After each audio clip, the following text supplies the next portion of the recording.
가톨릭 평신도가 만드는 가톨릭 중심의 소셜 방송 가다TV.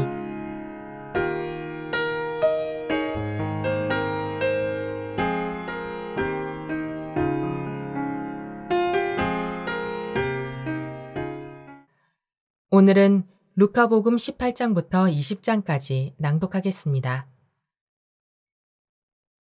루카복음 18장.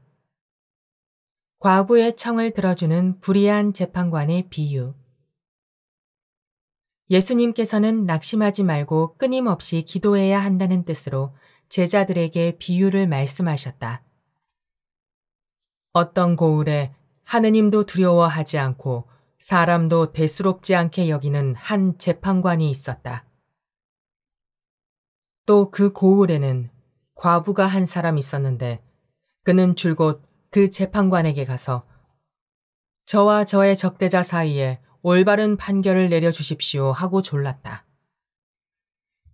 재판관은 한동안 들어주려고 하지 않다가 마침내 속으로 말하였다. 나는 하느님도 두려워하지 않고 사람도 대수롭지 않게 여기지만 저 과부가 나를 이토록 귀찮게 하니 그에게는 올바른 판결을 내려주어야 하겠다. 그렇게 하지 않으면 끝까지 찾아와서 나를 괴롭힐 것이다. 주님께서 다시 이르셨다. 이 불의한 재판관이 하는 말을 새겨들어라.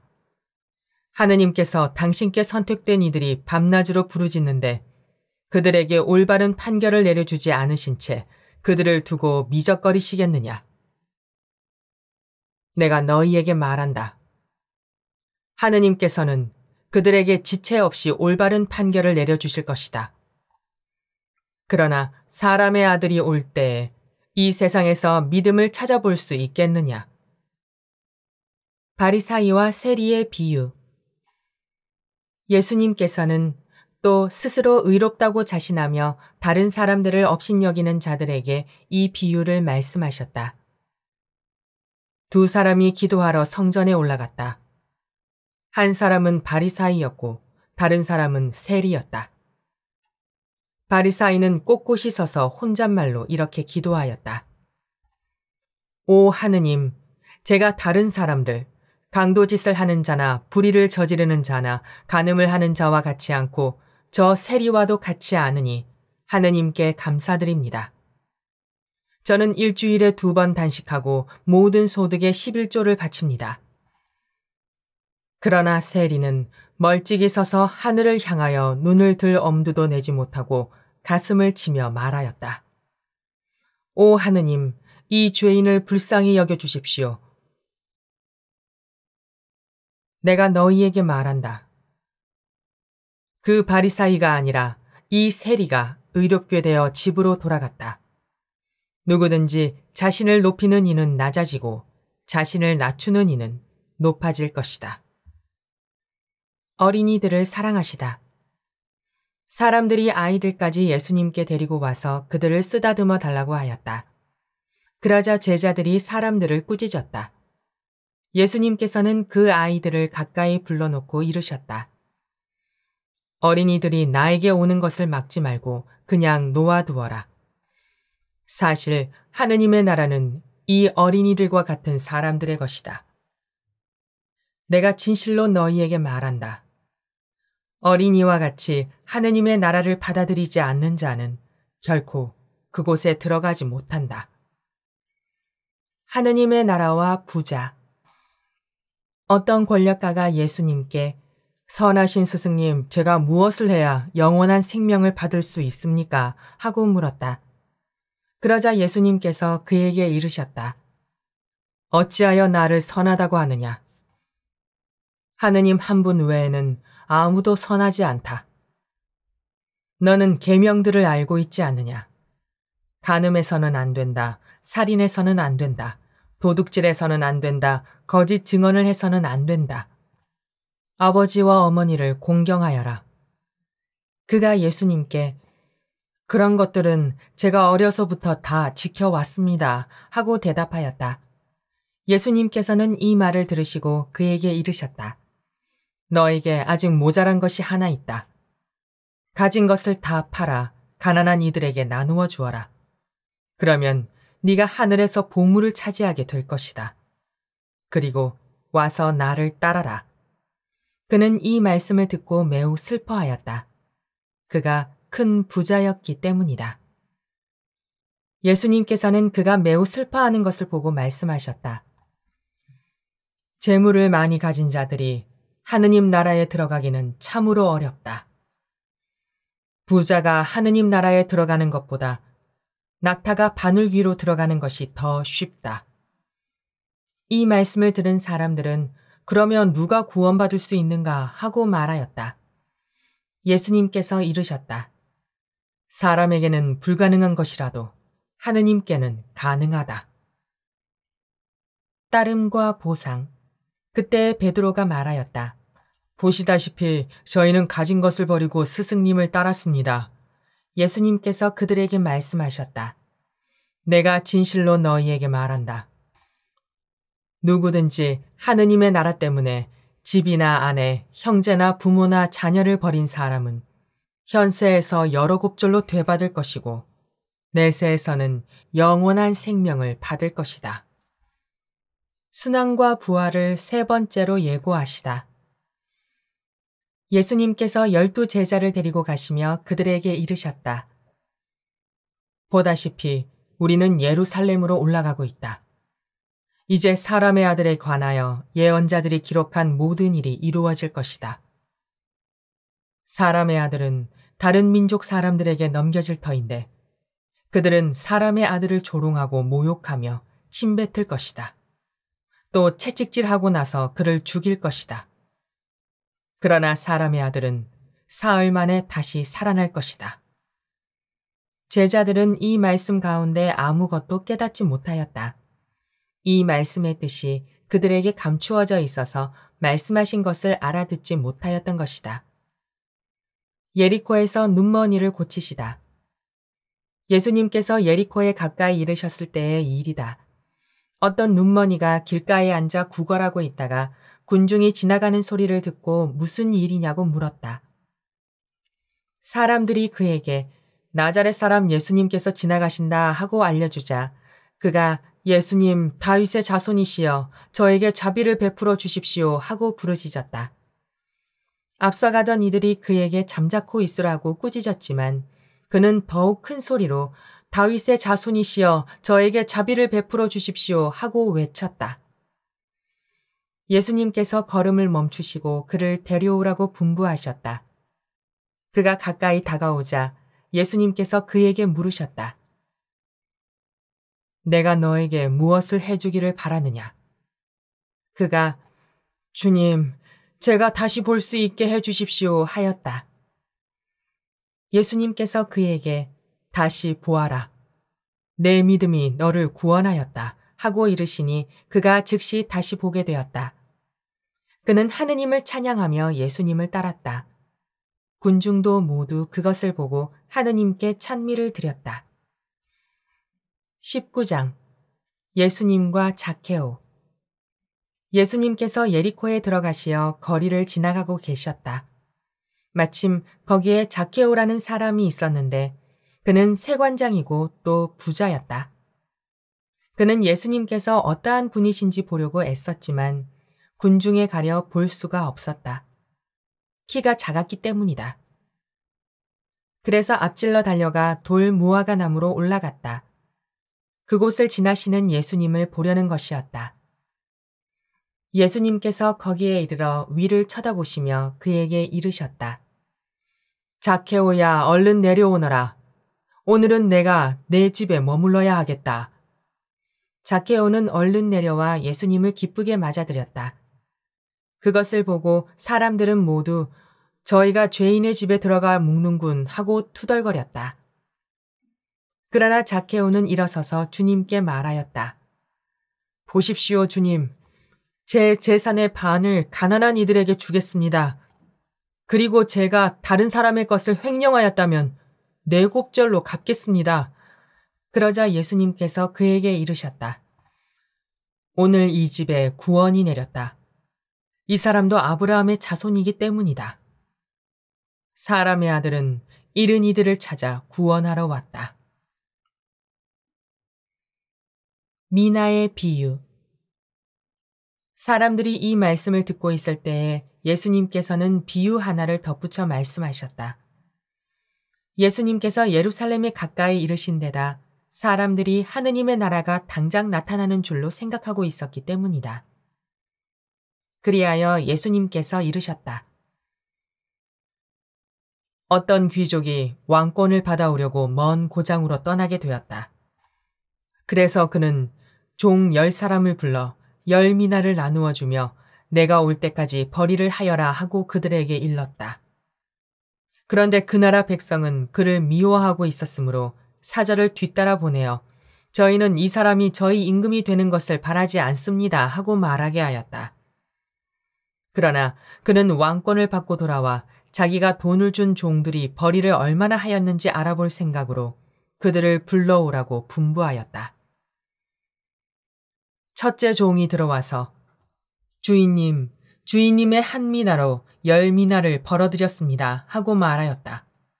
그러자 주인이 그에게 일렀다. 잘하였다, 착한 종아. 네가 아주 작은 일에 성실하였으니 10고을을 다스리는 권한을 가져라. 그 다음에 둘째 종이 와서 주인님, 주인님의 한 미나로 5미나를 만들었습니다 하고 말하였다. 주인은 그에게도 일렀다. 너도 5고을을 다스려라. 그런데 다른 종은 와서 이렇게 말하였다. 주인님, 주인님의 한 미나가 여기에 있습니다. 저는 이것을 수건에 싸서 보관해 두었습니다. 주인님께서 냉혹하신 분이어서 가져다 놓지 않은 것을 가져가시고 뿌리지 않은 것을 거두어 가시기에 저는 주인님이 두려웠습니다.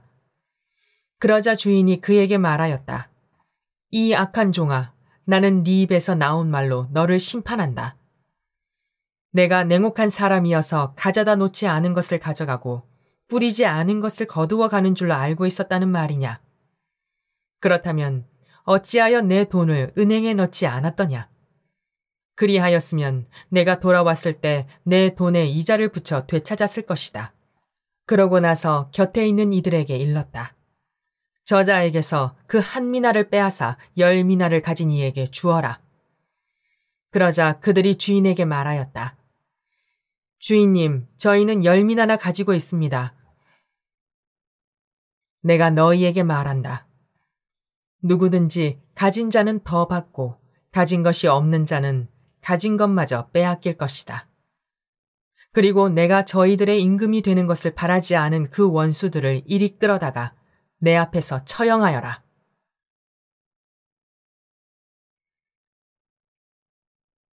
예루살렘에 입성하시다.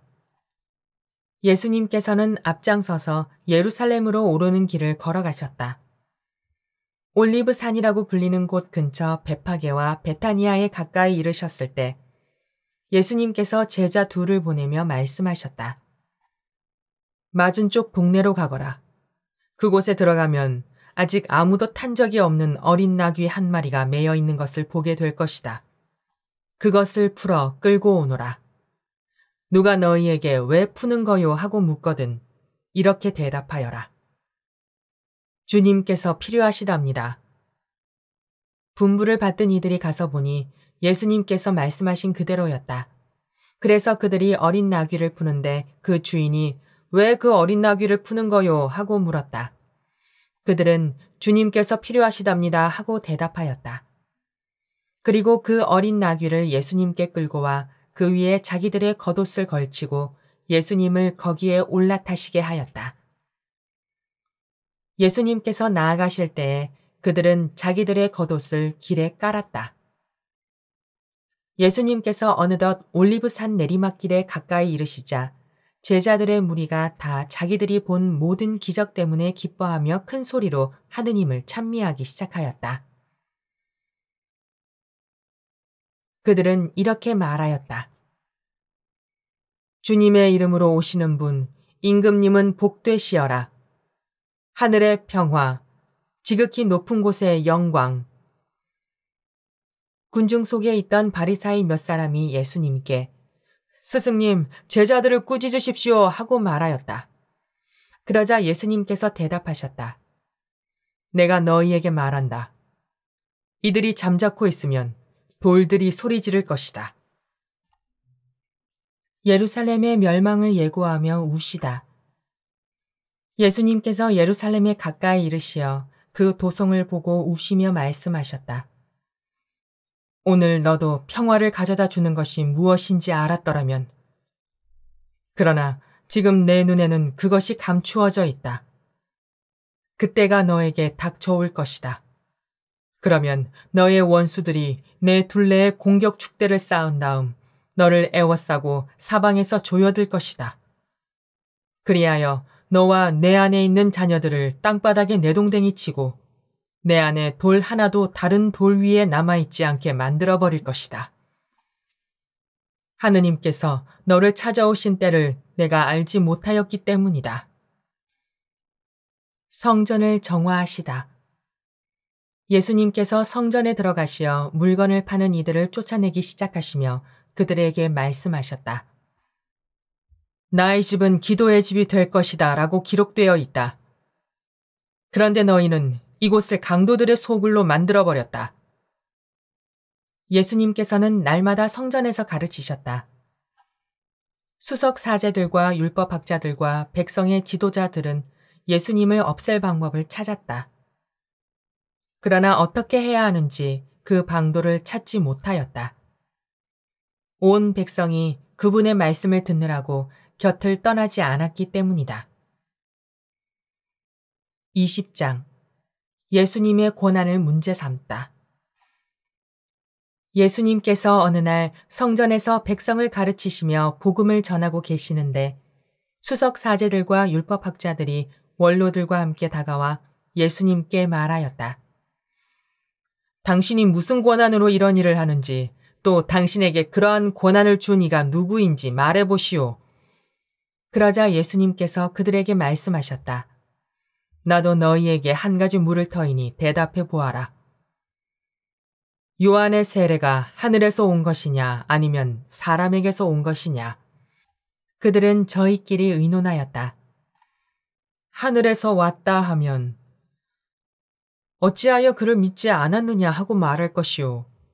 그렇다고 사람에게서 왔다 하면 온 백성이 요한을 예언자로 확신하고 있으니 그들이 돌을 던져 우리를 죽일 것이오.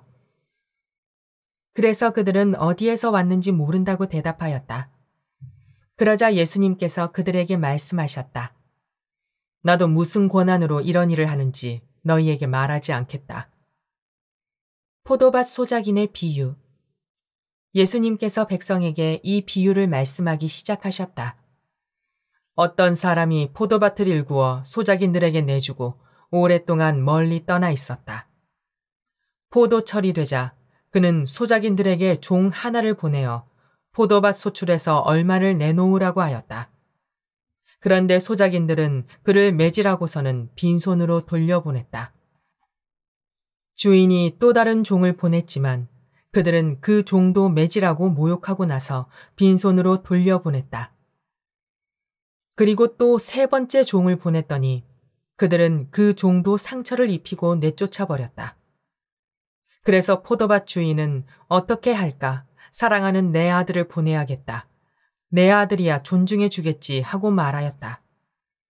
그러나 소작인들은 그 아들을 보자 저자가 상속자다. 저자를 죽여버리자. 그러면 이 상속 재산이 우리 차지가 될 것이다 하고 서로 의논하면서 그를 포도밭 밖으로 던져 죽여버렸다. 그러니 포도밭 주인은 그들을 어떻게 하겠느냐? 그는 돌아와 그 소작인들을 없애버리고 포도밭을 다른 이들에게 줄 것이다. 사람들이 이 말씀을 듣고 그런 일은 있을 수 없습니다 하고 말하였다. 그러자 예수님께서 그를 똑바로 보시며 말씀하셨다. 그러면 이렇게 기록된 말씀은 무슨 뜻이냐? 집 짓는 이들이 내버린 돌, 그 돌이 모퉁이의 머릿돌이 되었네. 그 돌 위에 떨어지는 자는 누구나 부서지고 그 돌에 맞는 자는 누구나 으스러질 것이다. 율법학자들과 수석사제들은 예수님께서 자기들을 두고 이 비유를 말씀하신 것을 알아차리고 당장 예수님께 손을 대려고 하였으나 백성이 두려웠다. 황제에게 세금을 내는 문제.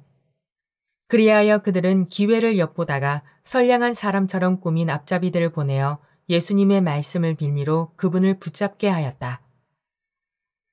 예수님을 직권과 사법권을 가진 총독에게 넘기려는 것이었다. 그들이 예수님께 물었다. 스승님, 저희는 스승님께서 올바르게 말씀하시고 가르치시며 사람을 그 신분에 따라 가리지 않으시고 하느님의 길을 참되게 가르치신다는 것을 압니다. 그런데 저희가 황제에게 조세를 내는 것이 합당합니까? 합당하지 않습니까? 예수님께서는 그들의 교활한 속셈을 꿰뚫어 보시고 그들에게 말씀하셨다. 데나리온 한 잎을 나에게 보여라. 누구의 초상과 글자가 새겨져 있느냐? 그들이 황제의 것입니다 하고 대답하였다. 이에 예수님께서 그들에게 이르셨다. 그러면 황제의 것은 황제에게 돌려주고 하느님의 것은 하느님께 돌려드려라.